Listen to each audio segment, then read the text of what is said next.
8. Sickness. Abada Palabodha. The meditator must not be afraid of possibly falling ill as a result of the unfamiliar way of practice and living he has adopted, and if he does fall ill while practicing, and if there is no possibility of his being cured, then he should cheerfully tolerate his condition and persevere in practice without caring for his life. The main thing is not to be worried about the possibility of future illness. The meditator should not worry about what may happen to his health, whether or not he will be able to get treatment, or where he will get medicine. He should not consider these matters of any importance. To practice mental culture is to take the medicine of immortality, which can cure the most dangerous disease of all, namely the disease of defilements and suffering. The Dhamma medicine guarantees permanent freedom from these diseases, and this each one can realize within himself. Anyone who is already in bad health should lose no time in getting cured so that he does not have to be concerned about treatment while practicing. If he has tried his best, using all ways and means, and has still failed to get rid of his illness, then he had better give up treatment and stop being concerned about it. The meditator must fight death by practicing mental development with determination and perseverance. He must be bold, mentally strong, and not let fear of illness and death find a place in his mind at all.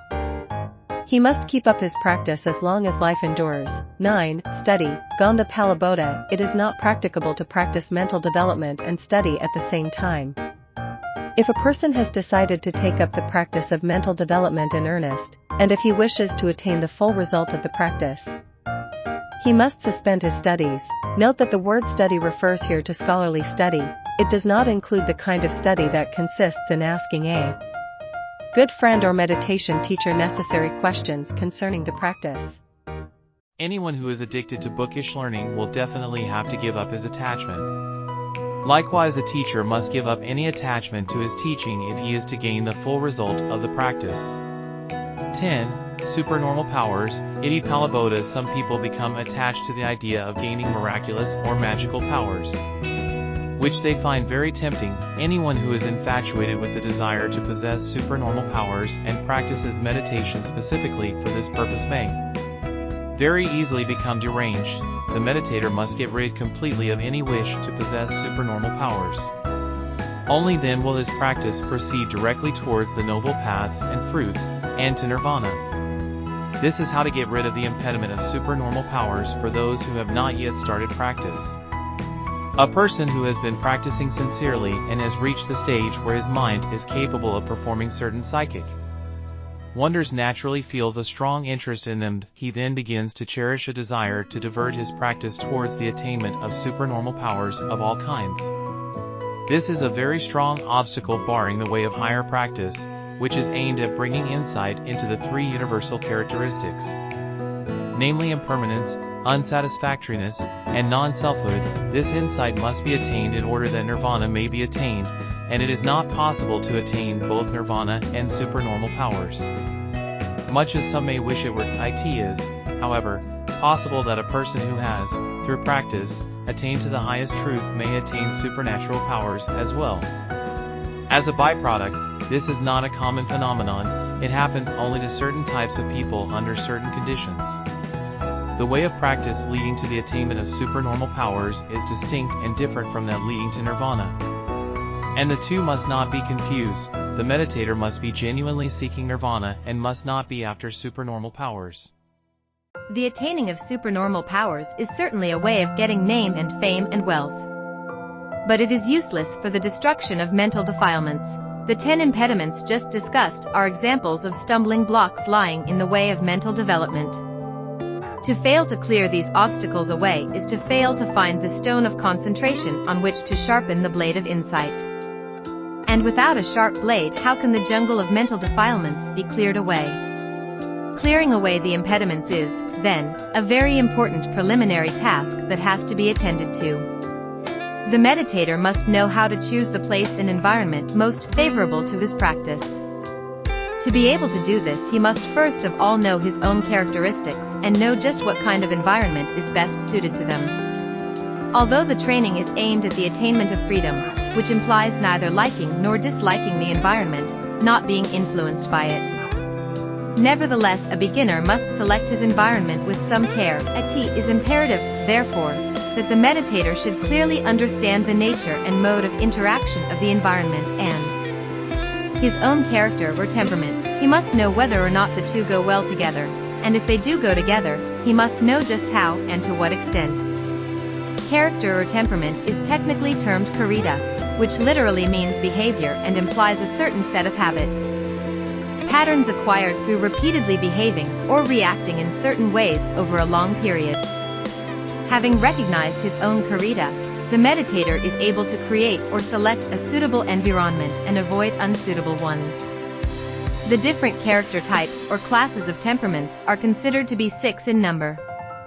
They are the lustful, raga karita, the hating, dosa karita, the dull, moha karita, the faithful, sada karita, the intelligent, buddhi karita, kama, and the speculative, vitaka karita. We shall now examine these 6 character types in turn and discuss the sort of environment suitable for each of them. 1. The lustful character type. This is the person whose mind is dominated by lust or desire.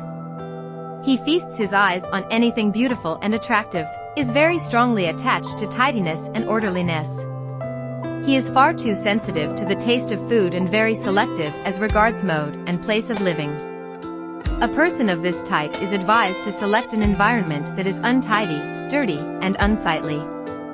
His clothing should be of poor quality cloth and should be much patched, darned, and torn. Even his utensils should be of poor quality, dented, rough, and much mended. If the meditator is a bhikkhu, he should go for alms in a direction that is dirty and unsightly and where there is nothing pleasing to the eye. He should go to a poor locality where he will receive unattractive food, should select for his alms round a village where people are unsightly and shabby and give in a rough and unpleasing manner.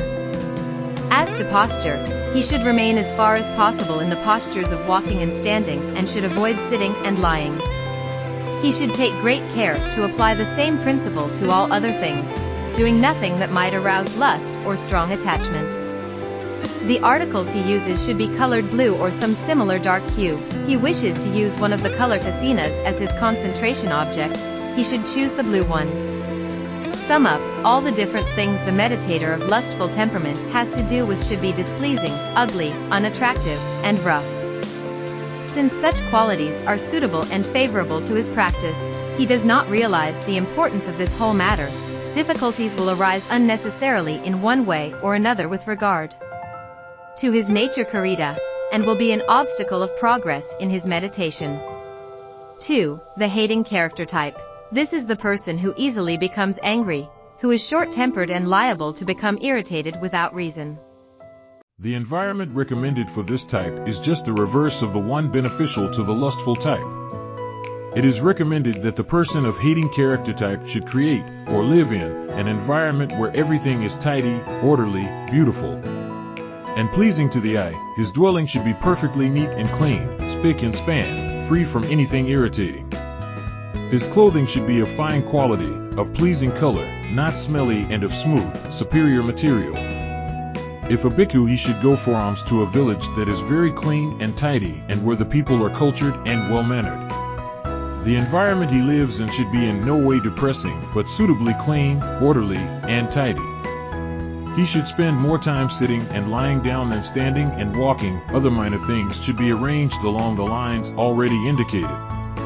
As to color, he should give preference to dark green, the least stimulating of all the colors. 3. The dull character type. This is the type of person who is slothful and always feels sleepy and inactive. By nature he is not at all lively or wide awake. It is recommended that the environment suitable to this type of person should be clear, bright, open, and spacious. The lodgings, for instance, should have a view rather than being shut in, and should be light and sunny.